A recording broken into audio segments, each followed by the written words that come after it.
The cold steel of the Glock pressed against her forehead. 5 men surrounded her in the dim storage room, their faces half-lit by a single hanging bulb. Marcus Vance stood directly in front of her, his finger resting on the trigger with the casual confidence of a man who had done this before. "Any last words, Chief Okonkwo?" he asked. Tamara did not blink. Her voice came out steady, almost conversational. "You made 3 mistakes tonight," she said. "I am about to correct all of them." 48 hours earlier, the Pacific Wind carried salt and sand across the Naval Amphibious Base Coronado as Chief Petty Officer Tamara Okonkwo finished her final training evolution of the day. She stood at the edge of the surf zone, watching the last group of BUD/S candidates drag themselves from the freezing water, their bodies trembling, their minds being tested in ways most humans would never understand. 8 years she had worn the trident, one of only 3 women to complete basic underwater demolition training at the time. Now she shaped the next generation as an instructor, and she took that responsibility more seriously than anything else in her life. Senior Chief Darnell Okafor appeared beside her, his weathered face carrying the map of 20 years in special operations. "Almost thought I saw you smile today," he said. When candidate Reyes made that shot, Tamara kept her eyes on the water. "I do not smile during training." Okafor chuckled. "No, you save those for after, when nobody is looking." Before we continue with this story, drop a comment and let us know what state you're watching from. Have you ever witnessed someone underestimate the wrong person? The sun had nearly set when Tamara spotted the struggling candidate. Reyes sat alone near the obstacle course, staring at his helmet like it contained the answers to questions he could not articulate. She recognized that look. The look of someone calculating whether quitting was the smarter choice. She approached without hurrying, sat down beside him without invitation. "Third phase is supposed to break you," she said. Reyes did not look up. "I cannot do this." Tamara let silence hang between them. Then she spoke words she had never shared with any candidate. "During Hell Week, I crawled to the bathroom at 0300 and locked myself inside. Sat on that cold floor for 20 minutes telling myself I was done, that no one would blame me." Reyes finally looked at her. "What made you come out?" he asked. "I realized that the person I would become if I quit was not someone I wanted to meet." Tamara stood. "You have to make that choice yourself. But make it for the right reasons, not because the cold water hurt." She walked away without looking back. She had given him what she could. The rest was his burden. In her small off-base apartment that night, Tamara allowed herself one moment of vulnerability. She opened the drawer beside her bed and removed a photograph. 5 faces smiled back at her, all in desert camouflage, all young and certain of their immortality. One face was circled, Petty Officer 2nd Class Marcus Webb, dead now for 2 years. Dead because she had hesitated for half a second when half a second was the difference between life and everything else. She replaced the photo and closed the drawer. The call came at 1900. Fellow instructors heading to a bar in Imperial Beach. Tamara agreed because isolation was not healthy and because she could serve as designated driver. She nursed water while her teammates unwound, content to observe from the periphery of their laughter. The man approached from her blind side, which immediately told her he had some training. He was large, drunk, and looking for something. "Hey, sweetheart," he slurred. "You one of those pretend SEALs?" Tamara sipped her water. "I asked you a question." He stepped closer. Women do not belong in the teams. Everyone knows it. Her teammates noticed now, tensing. She waved them off with a subtle hand motion. The drunk leaned in. "Derek told me all about you. Chief Okonkwo, the one who ruined his life." Something shifted in Tamara. The name Vance surfaced in her mind. Derek Vance, the candidate she had failed 3 weeks ago for falsifying his background check and dangerous judgment. This is not random, she realized. The drunk grabbed her arm. What happened next took 3 seconds. Wrist control, pressure point manipulation, redirect a momentum. The man found himself on his knees with his arm locked at an angle that promised significant pain if he resisted. Tamara had not spilled a single drink at the table. "Go home," she said quietly. "Tell whoever sent you that I do not respond well to intimidation." She released him. He scrambled away, shoving through the door into the night. Her teammates erupted with questions, but Tamara was already moving toward the window. In the parking lot, a dark SUV sat with its engine idling. For one moment, the interior light flickered on, illuminating a face she recognized from Derek Vance's personnel file. His older brother, Marcus Vance, former Marine, dishonorably discharged, now running a private security company called Trident Solutions. The SUV pulled away slowly, deliberately, a message delivered without words. This was not a drunk causing problems at a bar. This was reconnaissance. And Tamara understood with cold certainty that whatever was coming had only just begun. Tamara ran the Coronado Beach at 0530, her feet finding the hard-packed sand where the tide had retreated. The Pacific stretched endless and gray beside her, indifferent to the thoughts cycling through her mind. Derek Vance. She had failed him from BUD/S 3 weeks ago, and now his brother had sent someone to confront her in a bar. The coincidence was too clean, the execution too deliberate. She remembered the day she discovered Derek's lies. His background check had come back clean, but something about him had felt wrong. The way he watched other candidates. The shortcuts he took when he thought no one was looking. So she had dug deeper, called in a favor with a friend at NCIS. The assault charge surfaced like a body from deep water. Sealed juvenile record, supposedly expunged. Derek had concealed it, lied on his application, and when confronted, his reaction had confirmed every instinct she had about him. "You have no idea who my family is," he had said. "We do not forget." At the time, she had dismissed it as the desperate threat of a broken man watching his dreams collapse. Now she was not so certain. A car appeared on the coastal road, running parallel to the beach. Dork Seadan. Tinted windows. Maintaining her pace exactly. California registration. Recent model. The kind of vehicle that costs money. When she resumed running, the sedan fell back but did not disappear. She was being watched. Openly. Brazenly. Someone wanted her to know. At 0800, Tamara stood in Lieutenant Commander Patricia Sable's office. Her commanding officer listened with the careful attention of someone who understood that problems among special operators rarely stayed small. "You are telling me that a civilian confronted you in a bar, mentioned a failed candidate by name, and that you observed the candidate's brother conducting surveillance," Sable summarized. "Yes, ma'am." Sable leaned back. "Technically, no crime has been committed. A drunk saying inappropriate things in a car in a parking lot do not constitute actionable threats." Tamara had expected this response. The military excelled at many things, but protecting its people from civilian harassment existed in a gray zone of jurisdictional complications. "I will make some inquiries about Marcus Vance," Sable continued. "His company, Trident Security Solutions, has government contracts. If there is something there, it will surface. And in the meantime," Sable met her eyes. "You're a Navy SEAL, Chief. I trust you to handle yourself while remaining within legal boundaries. Document everything. Report anything that crosses the line into criminal behavior." It was the best she would get. Tamara spent her lunch hour at a computer terminal, pulling everything publicly available on Marcus Vance. Former Marine infantry. Deployed twice to Iraq. Received a dishonorable discharge 8 years ago for assault on a superior officer. The details were sealed, but the outcomes spoke volumes. After his discharge, Marcus had founded Trident Security Solutions, private military contracting, protection details in hostile territories, training programs for foreign security forces. The company had grown rapidly, securing contracts in Iraq, Afghanistan, and several African nations. On paper, it looked legitimate, but an NCIS flag appeared in one database, indicating an ongoing investigation. No details accessible at her clearance level. Senior Chief Okafor found her staring at the screen. "You look like someone reading their own autopsy report," he said. She told him what she had found. He listened without interrupting, then pulled a chair beside her. "I know someone who worked for Trident," he said. 2 years back. Good operator, solid judgment. He quit after 6 months. Said the company was dirty, but he could not prove it.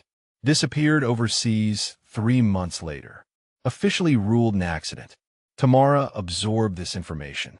How many others? 2 more that I have heard of. All former Trident employees.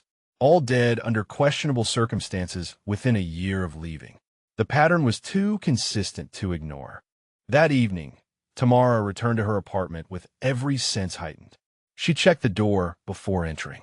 The lock was intact, no signs of forced entry. But when she stepped inside, something felt different. The air carried a faint trace of cologne that was not hers. A subtle displacement of objects she knew by heart. She moved through each room systematically. Living room clear. Kitchen clear. Bedroom clear. Nothing taken. Nothing obviously disturbed. Except the photograph on her kitchen table.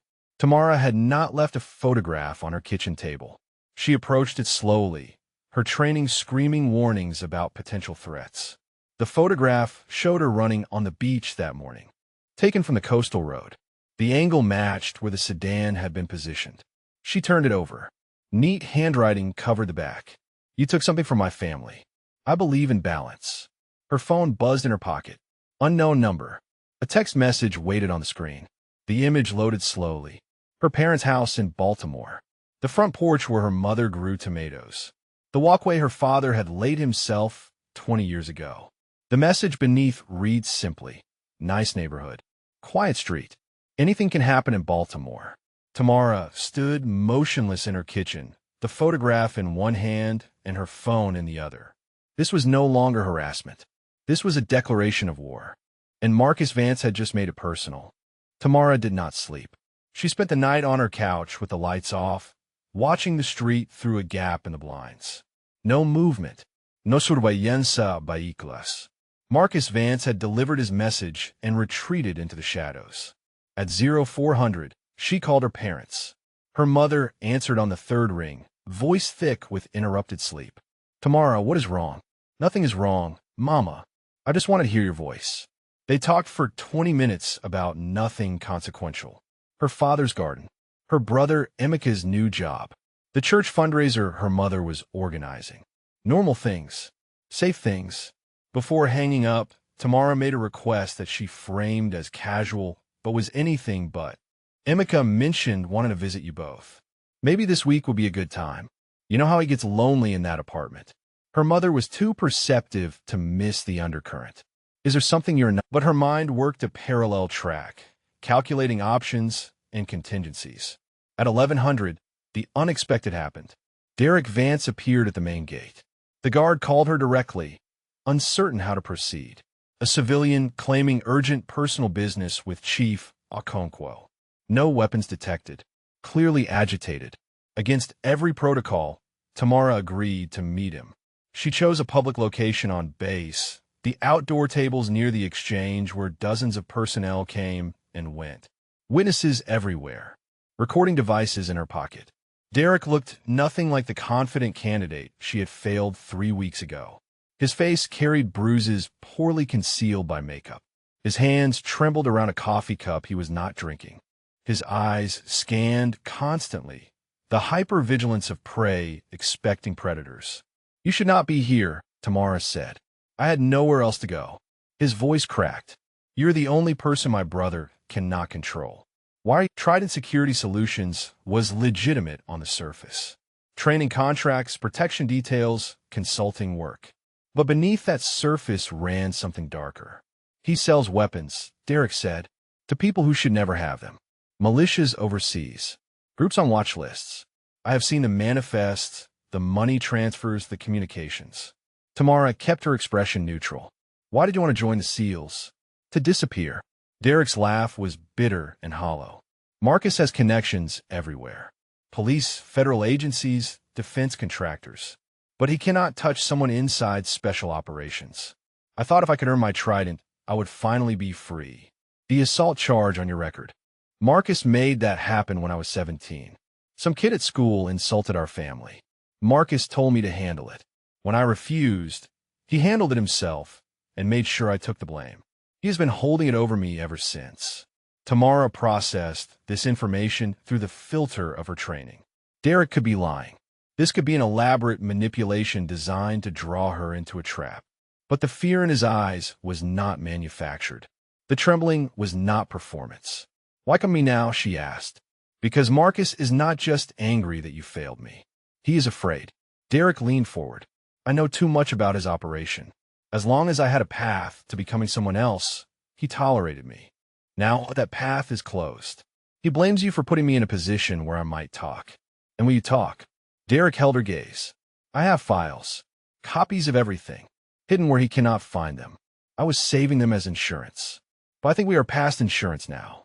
Tamara's phone buzzed. A text from Senior Chief Okafor. "Marcus Vance just landed at San Diego International. Private charter. 5 men with him." She showed the screen to Derek. His face went white. "He is here," Derek whispered. "Oh God, he is here. How many people does he have locally?" "I do not know. At least 5 more. Former military, all of them. They do whatever he says." Tamara calculated rapidly. Marcus Vance with 10 or more trained operators. Resources and connections that made official channels unreliable. A target on her back and threats against her family. The system could not move fast enough to help her. "You need to tell everything you know to NCIS," she said. "Today. Right now." Derek shook his head violently. "They cannot protect me. He has people everywhere." Her phone buzzed again. This time, the message came from an unknown number. "I see you found my brother. Family reunion. How touching. You have 1 hour to walk away from this. Leave Derek to me. Take some vacation time. This ends peacefully for everyone." Tamara typed her response without hesitation. A single word. "No." The reply came instantly. "Then I will see you soon, Chief Okonkwo. We have much to discuss about consequences." Derek watched her face as she read the message. What did he say? Tamara stood, her decision crystallizing into something hard and certain. He said, "This is just beginning." She looked down at the broken man before her. "You have 2 choices right now. Trust me and do exactly what I say, or run and let your brother find you alone." Derek's trembling stopped. For the first time, something like resolve flickered in his eyes. "What do you need me to do?" Tamara moved Derek to a safe location within the hour. A small apartment off base belonging to Senior Chief Okafor's cousin who was deployed overseas. No connection to Tamara in any database. No paper trail Marcus could follow. "Stay here," she told Derek. "Do not answer the door. Do not contact anyone.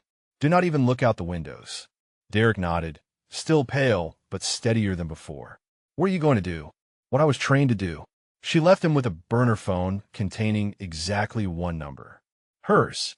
At 1400, Tamara stood in Lieutenant Commander Sable's office for the 2nd time in 2 days. This time, she brought evidence. Photographs of the surveillance. Screenshots of the threatening messages. Derek's initial statements about the trafficking operation. Sable reviewed everything with growing concern. "This is serious," she said. "NCIS needs to be involved immediately." "I agree.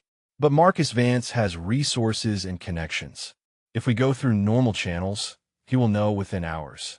He might have people inside the system." Sable set down the documents. "What are you suggesting?" "I have a contact at NCIS.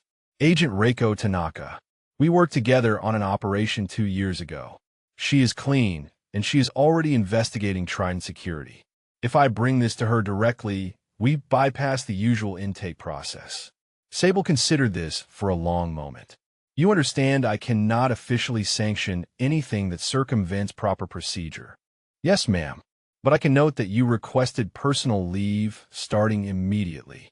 Family emergency. The paperwork could take several days to process." Tamara understood the message.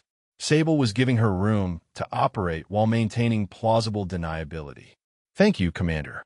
"Chief Okonkwo." Sable's voice stopped her at the door. "Whatever happens out there, you are still a United States Navy SEAL. Act accordingly." In a rented warehouse in Chula Vista, Marcus Vance reviewed surveillance photographs spread across a metal table. His 5 men waited in silence, checking weapons and reviewing building layouts. Marcus was not a large man. Average height, lean build, face unremarkable enough to disappear in any crowd. But as Derek made his choice when he ran to her instead of coming home. Marcus set down the photograph. Family is everything, but family that betrays you is worse than no family at all. He turned to face his men directly. Chief Okonkwo is not some random target. She has training, instincts, and support from fellow operators. We do not underestimate her. We do not give her opportunities to turn this around. We control the environment, the timing, and the terms of engagement. Understood. 5 voices responded in unison. Understood. Marcus checked his watch. We move tonight. I want surveillance on all her known locations. I want her phone tracked. And I want to know the moment she contacts federal authorities. He smiled, but the expression never reached his eyes. She thinks this is about revenge for Derek. Let her keep thinking that. By the time she understands what is really happening, it will be far too late. Tamara met Agent Reiko Tanaka at a coffee shop in Pacific Beach. Neutral territory, public enough for safety, quiet enough for sensitive conversation. Tanaka was compact and precise, her movements economical, her attention absolute. She had spent 15 years building cases against people who thought they were untouchable. Trident Security has been on our radar for 18 months, Tanaka said. We know they're dirty. We know weapons are moving through their overseas operations. What we lack is actionable evidence that connects Marcus Vance directly to the trafficking. Tamara slid Derek's initial statement across the table. He is willing to testify. He has documentation hidden somewhere secure. But he will not cooperate unless he believes he can survive the process. Tanaka read the statement carefully. This changes things. If his information is as comprehensive as he claims, we could dismantle the entire network. How quickly can you move? Officially, Tanaka sighed. Weeks, maybe months. Warrants, coordination with other agencies, building a case that will survive legal challenges. We do not have weeks. I know. Tanaka met her eyes. That is why I am here unofficially. If you can give me evidence, documentation, anything concrete, I can fast-track this through channels that do not leak. Tamara's phone buzzed. A text from Okafor. Someone asking about you at the base. Security contractor credentials. Said he was an old friend. She showed Tanaka the message. They're already looking for me. They have people checking official locations. Tanaka stood. Then we need to move faster than they expect. I will have a team ready to receive whatever you can provide. But Tamara, I have to be clear about something. What? Until I have evidence in hand, you are on your own. I cannot provide protection, backup, or official support. If Marcus Vance makes a move before we are ready, you will have to handle it yourself. Tamara had known this from the beginning. The system she served could not protect her from threats that operated outside its boundaries. I understand, she said. Walking back to her car, she noticed the sedan 3 blocks behind her. Different vehicle than before. Same deliberate pacing. Marcus was tightening the net. Her phone buzzed again. This time, Okafor's message carried more urgency. Park spotted someone watching the safe house. They found Derek. Get here now. Tamara broke into a run. Tamara arrived at the safe house in 11 minutes, breaking every speed limit between Pacific Beach and the quiet residential street where Derek was hiding. Okafor's truck was already parked at the corner, and she spotted Petty Officer Jinsu Park crouched behind a hedge across from the apartment. She approached Park first, keeping low. Status, she whispered. One man, Park replied, sitting in a gray pickup at the end of the block.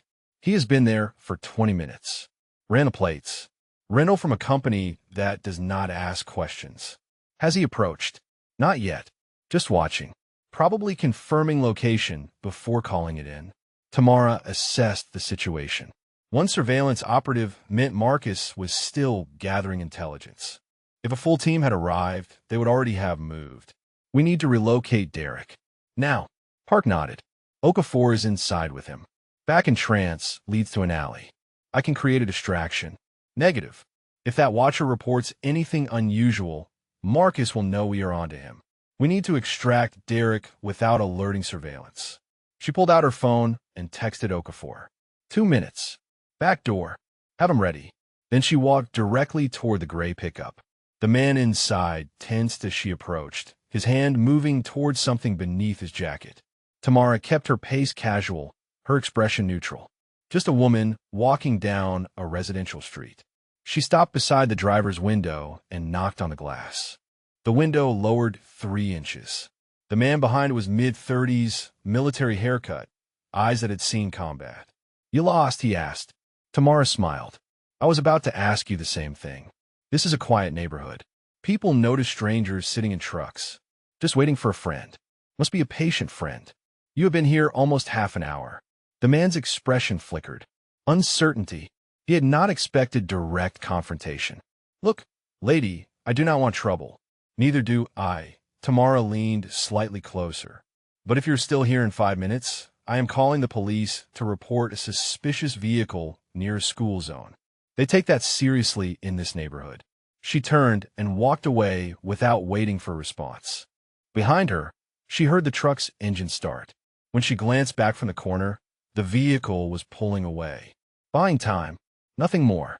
She circled the block and entered through the back alley.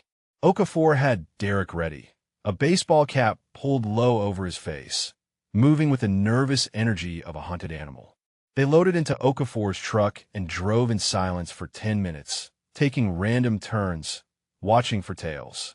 When Tamara was satisfied they were clean, she directed Okafor to a motel in National City. Cash payment. No names. Inside the room, Derek sat on the edge of the bed, his composure fracturing. "They found me." His voice shook. "I was careful. I did everything right. And they still found me." Tamara pulled a chair in front of him. "Look at me." He raised his eyes. "Your brother has resources," she said. "Training. Connections. But he is not invincible. The fact that they were watching instead of moving tells me he does not have a complete picture yet. He is still gathering intelligence, which means we still have options." "What options?" Derek laughed bitterly. "Run forever. Hide until he gets bored." "He never gets bored. The option is you give me what you have. The files, the documentation, everything. I get to NCIS. They build a case. Your brother goes to prison. And I go to prison too." Tamara did not look away. "Probably. For a while. But there's a difference between prison and dead. Between prison and spending your whole life as a tool for someone else's empire." Derek stared at the floor. After a long moment, he spoke. "The files are on a flash drive. I hid it in a storage unit in El Cajon. Unit 47. The code is my mother's birthday, 03 Okafor wrote down the information. Tamara stood. "Stay here. Do not answer the door for anyone except me or Okafor. We will be back within 2 hours."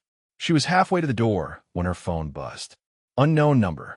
She answered without speaking. Marcus Vance's voice filled the silence.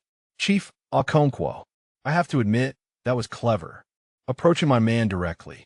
He was quite embarrassed when he reported in." Tamara said nothing. "I know you have my brother. I know you're trying to build a case with whatever lies he has been feeding you. But here's what you do not know." Marcus paused. "I have 6 men in San Diego now. 3 more arriving within the hour. And I just received confirmation of your parents' daily routine. Your mother goes to the grocery store every Sunday at 2. Your father takes his evening walk at 7. Tamara's hand tightened on the phone. "You have until midnight tonight to bring Derek to me. The bar in Imperial Beach. Same place this started. Come alone. If I see federal agents, if I see your SEAL friends, if anything looks wrong, I make a phone call, and your parents learn what happens when someone interferes with my family." The line went dead. Tamara stood motionless, the phone still pressed to her ear. Okafor watched her face, reading the situation without words. Derek looked up. "What did he say?" She turned to face them both. "You want me at the bar by midnight. Alone. In exchange for leaving my family alone." "You cannot go," Derek said. "It is a trap. He will kill us both." Tamara looked at Okafor. "Get the flash drive. Get to Agent Tanaka. Whatever happens tonight, that evidence needs to reach the right hands." "What about you?" Okafor asked. Tamara walked to the window and stared out at the fading light. "I have approximately 6 hours to figure out how to walk into a trap and walk out alive." Okafor returned from El Cajon within 90 minutes. The flash drive was small, unassuming, containing enough evidence to destroy an empire. Tamara plugged it into a laptop and scrolled through the contents. Shipping manifests with falsified end-user certificates. Bank transfers routed through shell companies in Cyprus and the Caymans. Photographs of weapons crates marked as agricultural equipment. Communications between Marcus and buyers whose names appeared on federal watch lists. Derek had not exaggerated. This was everything. She copied the files to a secure cloud server and texted the access credentials to Agent Tanaka. Then she removed the flash drive and placed it in Okafor's hand. Get this to Tanaka personally. Do not trust anyone else with it. If something happens to me tonight, this is the only thing that matters. Okafor's jaw tightened. I am not letting you walk in there alone. You do not have a choice. Marcus specified the terms. If he sees backup, my parents die. Then we find another way. There is no other way. Tamara met his eyes. We have 5 hours. That is not enough time for NCIS to mobilize. Not enough time to get my parents to safety. Not enough time for any solution that relies on the system working the way it is supposed to work. She turned to the window, watching darkness settle over the city. When I was in BUD/S, there was a moment during Hell Week when I thought I was going to die. Not quit. My body was shutting down. My mind was fragmenting. I cannot remember why I was doing any of it. Okafor waited. The instructor that night was a senior chief named Brennan. He saw me struggling, and he said something I have never forgotten. He said the only way out is through. There is no around. There is no over. There is only through. She faced him again. Tonight I go through. Whatever is waiting on the other side, I go through it. That is the only option that protects everyone I care about. Okafor was silent for a long moment. Then he nodded slowly.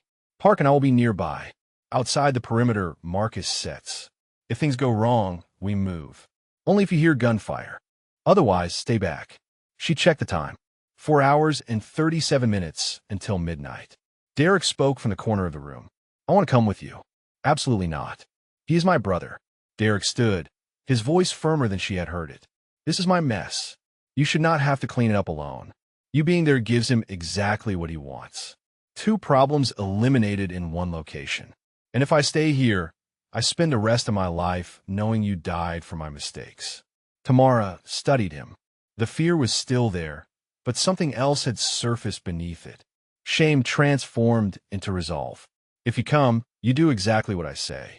No hositashchen. No questions. You become a tool that I use however I need to use you. Understood. Derek nodded. Understood. She spent the next 2 hours preparing. No weapons. Marcus would search her thoroughly, and being armed as a service member in a civilian confrontation created legal complications she could not afford. Her advantage would have to come from training, environment, and the element of surprise. She studied the bar's layout on satellite imagery. 2 entrances, back storage area, narrow hallway to restrooms, limited windows. Marcus would position men at every exit. She made phone calls. Her mother, keeping the conversation light, listening for any sign that Marcus's threats had materialized. Her brother Emeka, confirming he was in position, watching over their parents without alarming them. She spoke briefly with Agent Tanaka. We received the files, Tanaka said. This is everything we need. I can have a tactical team ready by morning. Morning is too late. I know. Tanaka's voice carried frustration. The system is not built for this kind of speed, but I can have local police near your parents' location within the hour. Unofficial presence. If anyone approaches that house, they will be intercepted. It was something. Not enough, but something. At 2300, Tamara changed into civilian clothes. Dark colors. Flexible fabric. Running shoes that would not slip on wet surfaces. She threaded a ceramic blade into her belt seam, the only tool small enough to escape a thorough search. Okafor drove her to Imperial Beach. They parked 3 blocks from the bar, out of sight lines from the building. The bar was closed for a private event. Marcus is doing. No witnesses. No interruptions. Tamara stepped out of the truck. The ocean air was cold, carrying salt and the distant sound of waves. Darnell, she said. Okafor looked at her. If this goes wrong, tell my parents I love them. Tell them I died doing what I was trained to do. You can tell them yourself when this is over. She almost smiled. Maybe. She walked toward the bar, Derek 2 steps behind her. The street was empty, the buildings dark. But she could feel eyes on her. Watching. Waiting. She was 40 feet from the entrance when the van appeared. It came from a side street, engine roaring, headlights off.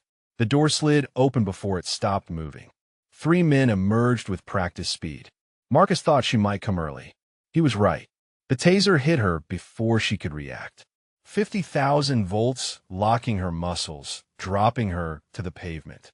Through the haze of pain, she saw Derek being grabbed, heard his shout cut short by a blow to the head. Then Marcus Vance stood over her, silhouetted against the streetlight. "You should have walked away when I gave you the chance," he said. Darkness took her. Consciousness returned in fragments. The smell of stale beer and cleaning chemicals. The cold bite of zip ties cutting into her wrists. The dull throb where her head had struck pavement. Tamara opened her eyes slowly, keeping her breathing steady, her body still. Training took over before conscious thought could interfere. She was in the storage room behind the bar. Cases of liquor stacked against walls. A metal desk in the corner. Shingle door. No windows. One bare bulb hanging from the ceiling, casting harsh shadows across everything. Her hands were bound in front of her, secured to the arm of a heavy wooden chair. Amateur work. Zip ties in front meant she had leverage. Wooden chair meant breakable components. Derek sat in the corner, similarly restrained, but in worse condition. Blood ran from a cut above his eye. His breathing was shallow, pained. They had beaten him during the time she was unconscious. She tested the zip ties subtly, feeling for weakness. The plastic was tight, but not impossibly so. Given time and friction, she could work through it. The door opened. Marcus Vance entered with 2 of his men flanking him. He had changed into tactical clothing, black from collar to boots. Professional. Prepared. He pulled a chair across from Tamara and sat, studying her the way a scientist might examine a specimen. "Chief Petty Officer Tamara Okonkwo," he said, "I have read your file. Impressive career. Combat deployments in 3 theaters. Commendations for valor. One of the first women to earn the Trident." He leaned forward. "And yet here you are, tied to a chair in a storage room. All that training, all that reputation, and you still walked right into my hands." Tamara said nothing. "I want you to understand something." Marcus's voice was calm, almost friendly. "This is not personal. You're simply an obstacle that appeared in my path. Obstacles get removed. It is nothing more complicated than that. You threatened my family," Tamara said. "That makes it personal. A negotiating tactic. I had hoped threats would convince you to step aside, without requiring more direct measures. You chose differently." He stood and paced slowly around her chair. "My brother has been a disappointment his entire life. Weak, sentimental, unable to understand that the world does not reward kindness. It rewards power. I built Trident from nothing after the Marine Corps discarded me. I created an empire that operates in spaces the military cannot touch. And Derek wanted to throw all of that away because he felt guilty." From the corner, Derek's voice emerged. "You killed people, Marcus. American soldiers died because of what you sold." Marcus stopped pacing. "Soldiers die every day. That is what soldiers do. I simply provided tools to various parties. What they did with those tools was their business." He crouched in front of Derek. "You could have had everything. Money, power, protection. All you had to do was stay loyal. Instead, you ran to this woman and told her our family secrets." He struck Derek across the face. Derek's head snapped back, blood spraying from his split lip. Tamara watched without reacting. Showing emotion would give Marcus leverage. Instead, she focused on a zip tie, working it against a rough edge on the chair's arm. Slow progress. Invisible progress. Marcus returned his attention to her. "I know you sent the files to NCIS. My sources confirmed the transfer. That was clever, ensuring the evidence would survive regardless of what happened here. If you know the evidence is already delivered," Tamara said, "then killing us accomplishes nothing. Your operation is finished either way." Marcus smiled. "My operation in its current form is finished. But I have contingencies. New identities, offshore accounts, extraction routes that your federal friends do not know about. I will disappear, rebuild somewhere else, and continue my work." He pulled a Glock from his holster and checked the magazine. "But before I go, I need to send a message. To NCIS. To anyone else who might consider interfering with my future endeavors. That message is simple. Cross me, and there are consequences. He aimed the weapon at Derek. Family first. He should have remembered that. Tamara spoke quickly. Your men searched me when I was unconscious. Marcus paused, the gun still pointed at his brother. Obviously. Did they find the ceramic blade in my belt seam? Marcus's expression flickered. Uncertainty. He gestured to one of his men. Check her again. The man approached and ran his hands along her belt. His fingers stopped at the hidden compartment. There is something here, he said. Marcus lowered the weapon slightly. Bring it to me. The man worked the blade free and carried it to Marcus. Small, non-metallic, invisible to casual inspection. Clever, Marcus admitted, but ultimately pointless. You're still restrained, still surrounded, still without options. Tamara met his eyes. You made 3 mistakes tonight. Enlighten me. Mistake 1. You took almost exactly an hour to bring me here. That gave my people time to track my phone's last known location and narrow the search area. Your phone was destroyed. The GPS data was already transmitted. They know we are in Imperial Beach. They're searching now. Marcus's jaw tightened. Mistake 2, Tamara continued.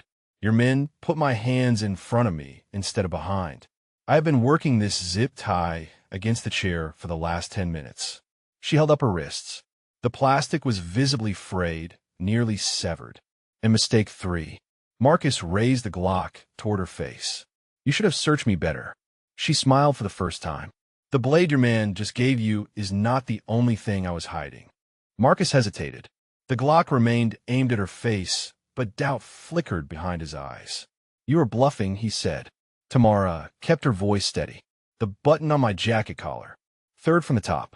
Marcus studied her. Then he gestured to his man. Check it. The man approached and examined the collar. His fingers found the button, twisted it, and the plastic casing popped open. Inside was a small electronic component no larger than a fingernail. What is this? The man asked. GPS transmitter, Tamara said. Military grade. Activated the moment you grabbed me. Every second we have been talking, my location has been broadcasting to people who are very good at finding things. Marcus's composure cracked. He grabbed the transmitter and crushed it under his boot. It does not matter. Even if someone is coming, they are not here yet. And this ends now. He raised the Glock to her forehead. The steel pressed cold against her skin. Any last words, Chief Okonkwo? Tamara looked past the gun, past the threat, directly into Marcus Vance's eyes. I told you about your 3 mistakes. You want to know the 4th? Marcus's finger tightened on the trigger. You're standing exactly 3 feet away. That is inside my range. Her hands exploded free from the frayed zip tie. Everything happened in fragments of seconds. Tamara surged forward from the chair, driving inside the arc of the Glock before Marcus could adjust his aim. Her left hand seized his wrist, redirecting the barrel toward the ceiling. The gun fired, the shot deafening in the enclosed space, plaster raining down from above. She did not try to take the weapon. Taking required time, she did not have. Instead, she controlled, striking Marcus's throat with her right elbow while torquing his wrist at an angle the human body was not designed to accommodate. Marcus gasped, his grip weakening. She drove her knee into his solar plexus, folding him forward, then completed the wrist manipulation. The Glock clattered across the concrete floor. 3 seconds. 2 men still in the room. The first came at her with trained speed, reaching for his sidearm. Tamara grabbed a bottle of whiskey from a nearby case and threw it in one fluid motion. The bottle shattered against his face, glass and alcohol blinding him. He screamed, hands flying to his eyes. The second man got his weapon up, got one shot off. The round grazed her shoulder, burning a line of fire across her deltoid. She barely registered the pain. She closed the distance before he could fire again. 2 strikes delivered with precision born from thousands of hours of training. Open palm to the throat, collapsing his airway. Knee to his thigh, deadlegging him. He dropped, gasping, weapon falling from nerveless fingers. Tamara scooped up the fallen pistol and spun toward the nervous guard who had been standing near the door. Young, former Army, the one she had tried to reach earlier. He had his weapon drawn, but not aimed. His hands trembled. "Your choice," Tamara said. "Now." For a long moment, nothing moved. Then the guard lowered his weapon and raised his hands. "I want no part of this," he said. "Smart decision. On your knees. Hands behind your head." He complied. Tamara moved to Derek, the guard's dropped knife in her hand. She cut through his restraints with 2 quick slashes. "Stay behind me. Do not run unless I tell you." Derek nodded, his face a mask of pain and shock. They moved through the storage room door into the main bar area.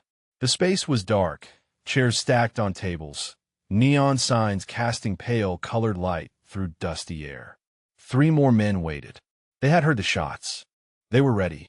1 crouched behind the bar, shotgun leveled. 2 flanked the front entrance, handguns drawn. Professional positions, overlapping fields of fire. "Standoff. Nobody needs to die here," Tamara called out. "Your boss is going down for arms trafficking. NCIS already has the evidence. You can be witnesses or you can be defendants." The men exchanged glances. Mercenaries calculated odds. Loyalty was expensive, but prison was permanent. One lowered his weapon. Then a second. The man with the shotgun held firm. Older than the others, harder eyes. He had been with Marcus longest. Too deep to walk away. He raised the shotgun. 2 things happened simultaneously. Glass exploded inward as Senior Chief Okafor and Petty Officer Park crashed through the back entrance, weapons drawn. Tamara fired. 1 shot to the shotgun man's shoulder, spinning him sideways. The shotgun discharged into the ceiling as he fell, pellets tearing through acoustic tiles. "Federal agents," Park shouted. "Everyone on the ground now." The remaining men dropped immediately, hands spread wide on the floor. Okafor moved through the room, securing weapons, checking corners. Behind Tamara, a sound. She turned. Marcus Vance had dragged himself from the storage room. His face was a mask of blood and rage. In his functional hand, he held a pistol retrieved from one of his fallen men. He aimed not at Tamara, but at Derek. "If I'm going down," Marcus said, his voice a broken rasp, "he is coming with me." Derek stood frozen, eyes locked on the barrel pointed at his chest. Tamara was too far away. She could not reach Marcus before he fired, could not close the distance in time. She had 1 bullet left, and for half a second, she was back in that desert 2 years ago, watching Petty Officer Webb fall, because she had hesitated. Not this time. She raised her weapon and fired. The shot was perfect. Marcus's gun hand exploded in a spray of blood and shattered bone. The weapon flew from his grip, clattering across the floor into darkness. He screamed, clutching the ruined appendage to his chest, collapsing against the doorframe. Derek stood untouched, his chest heaving, his eyes wide with the realization of how close death had come. Tamara lowered her weapon. The room fell silent except for Marcus's agonized groans and the distant wail of approaching sirens. Okafor and Park secured the remaining men with practiced efficiency. Zip ties replaced weapons. Threats became prisoners. The chaos of combat dissolved into the controlled aftermath of victory. Tamara finally allowed herself to feel the wound on her shoulder. The graze burned, blood soaking through her shirt, but the damage was superficial. She had trained through worse. She walked to where Marcus lay, curled on the floor. His face was gray with shock, his destroyed hand leaving a dark trail across the concrete. He looked up at her with eyes full of hatred. "You ruined everything," he spat. "My company, my empire, everything I built." Tamara crouched beside him. "You built it on the bodies of American soldiers, on weapons that killed the people I served with. That is not an empire. That is a crime. You cannot prove any of it. Your brother already did." Marcus's gaze shifted to Derek, who stood in the center of the room, watching the exchange. Something passed between the brothers. A final acknowledgement of how far they had traveled from whatever bond they once shared. "You were always weak," Marcus said to Derek. "Always pathetic. I should have let you drown when we were children." Derek walked forward slowly. He stopped 3 feet from his brother and looked down at him with an expression that held no anger, no satisfaction, only exhaustion. "I used to be afraid of you," Derek said. "Every day of my life, I was afraid of what you would do, what you would make me do, What would happen if I tried to leave? He shook his head. I'm not afraid anymore. He turned and walked away, leaving Marcus bleeding on the floor. The sirens grew louder. Red and blue lights painted the windows. Agent Tanaka arrived with the first wave of federal responders. She surveyed the scene with professional detachment, cataloging evidence, coordinating with local police, directing paramedics to the wounded. Tamara sat on a bar stool while a medic cleaned and dressed her shoulder. The wound would need proper attention later, but for now the bleeding was controlled. Tanaka approached when the immediate chaos subsided. "Chief Okonkwo," she said. "Quite a night." Tamara almost smiled. That is one way to describe it. Marcus Vance is in custody. His men are cooperating faster than I have ever seen. Apparently, loyalty evaporates when the alternative is federal conspiracy charges. What about the weapons network? Tanaka's expression carried grim satisfaction. The files Derek provided are comprehensive. We have names, dates, bank accounts, delivery routes. This is not just about Trident security. This goes into defense contractors, overseas brokers, possibly even some military personnel who look the other way. She paused. You did more damage to arms trafficking tonight than our task force has accomplished in 2 years. Tamara looked across the room to where Okafor stood talking with Park. They had come for her despite her orders. They had refused to let her face this alone. I had help, she said. Tanaka followed her gaze. Good help is worth more than any training. Remember that. The medic finished his work and moved on to other casualties. Tamara tested her shoulder, feeling the pull of fresh bandages. Derek approached her tentatively, as though unsure of his welcome. I do not know what to say, he began. You do not have to say anything. You saved my life. He swallowed hard. After everything I did, all the problems I caused, you saved my life. Tamara studied him. The broken man she had met on base 2 days ago was still there, still fragile. But something else had emerged, a foundation that might support a different kind of future. What happens now is what matters, she said. You have a chance to make different choices. Do not waste it. I will testify, whatever they need, whatever it takes. That is a start. He hesitated, then extended his hand. Tamara looked at it for a moment before accepting the handshake. Thank you, Derek said, for seeing something worth saving. Tamara released his hand.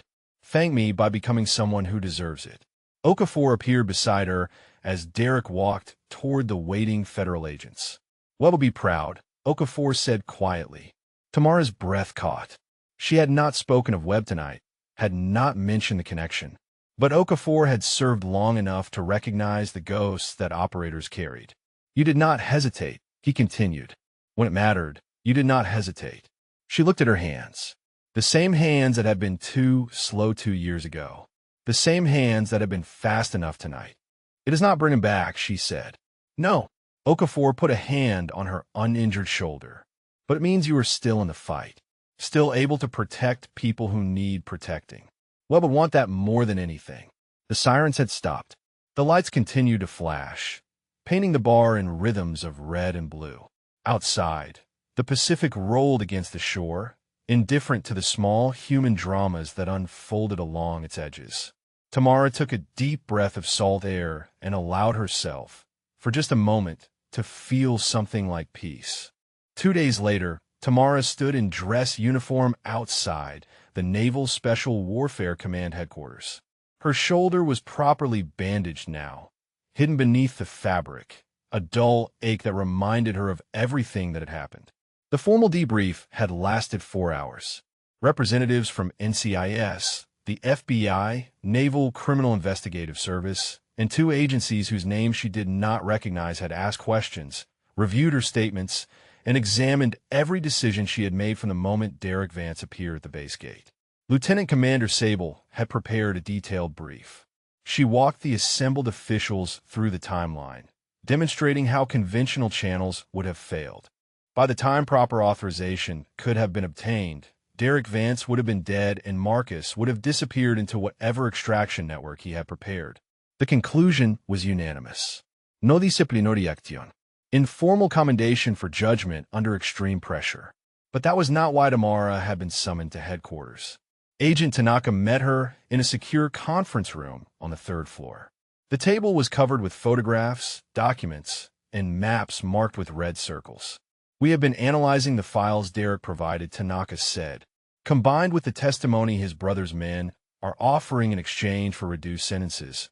We have uncovered something larger than anyone anticipated." She slid a photograph across the table. A man in army dress uniform, colonel's eagles on his shoulders. Colonel Harrison Vickers, Defense Logistics Agency. He approved shipping contracts for Trident Security for the past 3 years. Contracts that included falsified end-user certificates. Tamara studied the face. Unremarkable. The kind of man who disappeared into bureaucracy. He knew, she asked. He facilitated. Tanaka produced more photographs. Defense contractors. Logistics officers. A network of people who looked the other way while weapons flowed to enemies of the United States. She spread a map across the table. Red circles marked locations across the Middle East and Africa. These are confirmed destinations for Trident shipments. Militias, insurgent groups, organizations on federal watch lists. American soldiers have been killed by weapons that Marcus Vance sold with the tacit approval of people inside our own system. Tamara's jaw tightened. How many? We are still determining the full scope. But preliminary estimates suggest at least 40 casualties can be directly linked to Trident weapons over the past 5 years. 40 soldiers, 40 families destroyed, 40 names on walls that should never have been carved. One of those weapons, Tanaka continued carefully, matches the type used in an ambush in Syria 2 years ago. An ambush that killed a Navy SEAL named Marcus Webb. The room went silent. Tamara had suspected. From the moment she saw the manifests on Derek's flash drive, some part of her had known. But hearing it confirmed was different. Hearing it made the connection real. "We cannot prove causation," Tanaka said. The weapon recovered from that site was destroyed in subsequent fighting. But the serial number patterns matched Trident shipments to the region. She paused. "I thought you should know." Tamara stared at the map, at the red circles, at the lines connecting corrupt officials to dead Americans. "What happens now?" she asked. "Arrests, prosecutions, the largest military corruption case in a decade." Tanaka gathered the documents. "Your actions that night did not just stop Marcus Vance. They exposed a rot that has been spreading for years. People are going to prison. Policies are going to change. Lives are going to be saved. Because Derek Vance was afraid enough to run. Because you were brave enough to help him." Tamara returned to the base that afternoon. Word had spread through channels both official and unofficial. Fellow SEALs acknowledged her differently now, not with deference, but with recognition. She had faced something extraordinary and emerged intact. Candidate Reyes found her near the obstacle course. He had made it through another week of training, his body adapting, his mind strengthening. "Chief," he said, "I heard what happened. You should not believe everything you hear." He smiled slightly. "I heard you reminded some people why they should not underestimate Navy SEALs." Tamara looked at him. The struggling candidate she had found contemplating surrender was becoming something else, something harder and more certain. "How are you doing?" she asked. "Still here. Still moving forward." He paused. "What you told me that night, about almost quitting during Hell Week. That kept me going. Every time I wanted to stop, I thought about you sitting on that bathroom floor and choosing to come out." The memory felt distant now.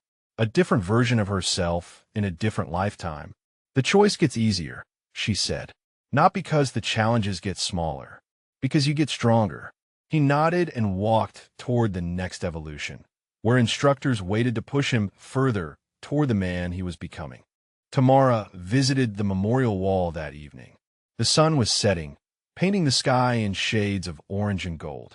She found Webb's name among the others, tracing the carved letters with her fingertips. "I did not hesitate," she said quietly. "When it mattered, I did not hesitate." The wind carried her words toward the ocean. She placed her hand flat against the wall, feeling the cold stone, the permanence of sacrifice. "I cannot bring you back. I cannot undo what happened. But I can keep fighting. I can keep protecting the people who need protecting." She stayed until the sun disappeared and the stars emerged.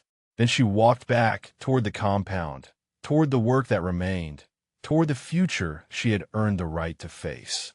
1 week later, the news broke across every major network. Trident Security Solutions, Defense Logistics Agency, a colonel in handcuffs being led from the Pentagon.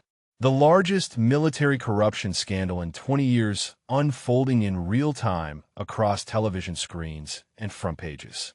Tamara watched the coverage from the instructor break room, a cup of coffee cooling in her hands. Her name had been kept out of the public narrative by design. The Navy preferred its Special Operators Anonymous, and she preferred the same. But those who needed to know understood exactly who had started the cascade. Her phone rang. Her mother's voice filled the line, warm and knowing. "I saw the news," her mother said. "Something about weapons trafficking and corrupt officials. Your brother tells me you had a busy week. Emeka talks too much. He talks exactly enough." Her mother paused. "Are you safe now?" "Yes, Mama. I am safe." "Good. Then you will come home for Christmas. No arguments." Tamara smiled, despite herself. "No arguments." She ended the call as Senior Chief Okafor entered the room. He poured himself coffee and sat across from her, watching the television coverage with quiet satisfaction. "Quite a mess you started," he said. "I had help." Speaking of which, Okafor set down his cup. "I received an interesting offer this morning. NCIS wants me to help develop a training program for their tactical teams. Apparently, someone told them I was effective during a certain incident in Imperial Beach." Tamara raised an eyebrow. "You would leave the teams. Temporary assignment. 6 months, maybe a year." He shrugged. "Figured it was time to pass on what I know to a different audience. They will be lucky to have you. They will be frustrated by me." He grinned. "But they will learn." They sat in comfortable silence, watching the news cycle repeat its revelations. Arrests continued. Investigations expanded. The system, slow and imperfect, was grinding toward justice. That afternoon, Tamara received a visitor. Derek Vance stood at the base gate, escorted by a federal marshal. He was out on bail, wearing an ankle monitor, awaiting trial on charges that prosecutors had agreed to reduce in exchange for his comprehensive cooperation. He looked healthier than she had ever seen him. The bruises had faded. The haunted look in his eyes had softened into something resembling peace. They walked together along the perimeter road, the marshal maintaining a respectful distance. "How are you holding up?" Tamara asked. "One day at a time." Derek watched the ocean in the distance. "The prosecutors say I might get 2 years, maybe less with good behavior. My lawyers think the judge will be lenient given the circumstances. And after that, I've been thinking about counseling, helping people who got pulled into situations they did not know how to escape." He glanced at her. "There are a lot of people like me out there. People trapped by family, by circumstance, by their own bad choices. That sounds like a good path. I wanted to ask you something." Derek stopped walking. "When you met me that first day, when I came to the base terrified and desperate, why did you help me? You had no reason to trust me. I was a failed candidate who had threatened you." Tamara considered the question. "Because I have seen people at their worst moments choose to become better. Because giving up on someone before they have a chance to prove themselves is not something I am willing to do. Even when it almost got you killed. Especially then." She resumed walking. "The easy choices do not define us. The hard ones do." Derek nodded slowly, absorbing this. "I'm going to earn this," he said. "The second chance you gave me. I'm going to earn it. That is all I ask." They parted at the gate. Derek returned to his federal escort, to the legal process that would determine his immediate future. But his longer future, Tamara suspected, would be shaped by choices he was only now learning to make. That evening, Park appeared at her door with a bottle of whiskey and a request. "I want to transfer to your training cadre," he said. "Learn how you do things." Tamara poured 2 glasses. "Why?" "Because I have been in the teams for 4 years, and I have never seen anyone handle a situation like you did. Not just the combat. The decisions before and after. The way you saw Derek as a person instead of a problem." She handed him a glass. "Training cadre is not glamorous work. Long hours, difficult candidates, endless repetition." "I know." Park took the glass. "But I also know that what we do here shapes who they become out there. I want to be part of that. Tamara studied the young operator. He had proven himself in Imperial Beach, following her into danger without hesitation. He had potential. Report to me Monday morning, she said. 0500. Be ready to work harder than you ever have. Park raised his glass. I would not expect anything less. They drank together as the night settled around them, two warriors at rest between battles, preparing for whatever challenges tomorrow would bring. Through the window, the lights of the base glittered against the darkness. Somewhere out there, the next generation of SEALs was struggling through training, pushing past limits they did not know they had, becoming the people they needed to be. Tamara had helped shape many of them, would shape many more. The work continued. The mission endured, and she was exactly where she belonged. 3 weeks later, the Pacific stretched gray and endless beneath a winter sky as Tamara watched the newest BUD/S-class struggle through surf torture. Bodies trembled in the freezing water. Minds fractured against the relentless cold. Some would quit before the day ended. Others would discover reserves they never knew existed. The cycle continued. It always continued. Park stood beside her on the instructor platform, clipboard in hand, learning to see what she saw. The candidates who pushed too hard. The ones who held back. The subtle signs that separated those who would earn the trident from those who would not. That one, Tamara said, pointing to a candidate near the end of the line. Medina. Watch him. Park studied the struggling figure. He is barely keeping up. He is pacing himself, conserving energy while everyone else burns out. Smart. Park made a note. The nephew of Detective Rosa Medina. Tamara had not given him special consideration during selection. She did not give anyone special consideration. But she had noticed his application, noticed the family connection to the case that had changed everything. Small world. Smaller Navy. The evolution ended. Candidates collapsed on the sand, gasping, shivering alive. The instructors moved among them, pushing some back to their feet, allowing others a moment of recovery. Tamara walked the line, studying faces. Some met her eyes with determination. Others looked away, already calculating the distance to the bell that would end their suffering. She stopped in front of candidate Reyes. He had made it through Hell Week, made it through pool competency, made it to third phase, where the training became about more than survival. Still here, she said. Still here, Chief. Good. She continued down the line without further comment. Praise was earned over time, not given in moments.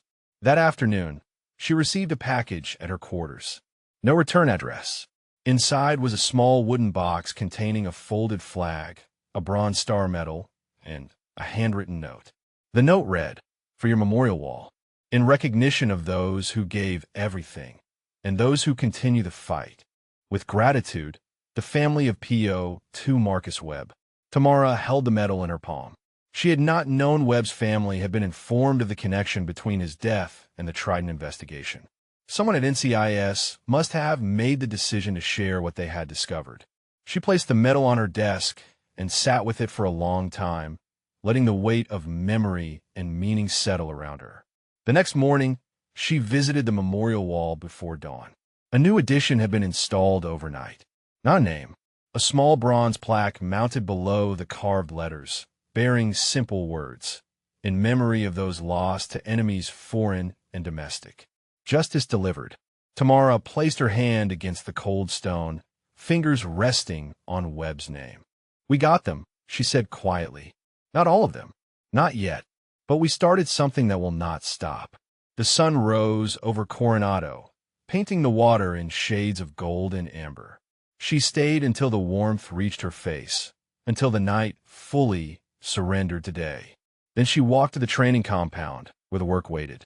Okafor found her in the instructor office, reviewing candidate evaluations. "Thought you might want to know," he said.